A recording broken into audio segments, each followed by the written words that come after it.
Kapal tanker milik Amerika Serikat kembali diserang di Teluk Aden pada Kamis 18 Januari 2024. Kapal bermuatan bahan kimia itu menjadi sasaran Houthi Yaman di tengah meningkatnya ketegangan kedua pihak. Perusahaan manajemen risiko maritim Inggris Ambrey membenarkan adanya serangan terhadap kapal milik Amerika.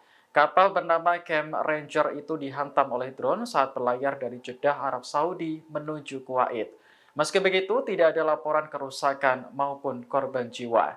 Dari sekian banyak drone, satu di antaranya jatuh ke laut sekitar 30 meter dari kapal tanker.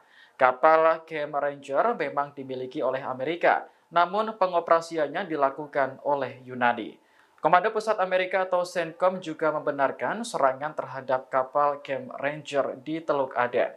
Disebutkan bahwa Houthi menargetkan kapal itu menggunakan rudal balistik anti kapal, bukan drone. Hal itu juga dibenarkan oleh juru bicara Houthi, Jenderal Yahya Saree. Menurutnya, serangan itu dilakukan sebagai balasan atas agresi yang diluncurkan Amerika dan Inggris di Yaman. Download Tribun X sekarang, menghadirkan lokal menjadi Indonesia.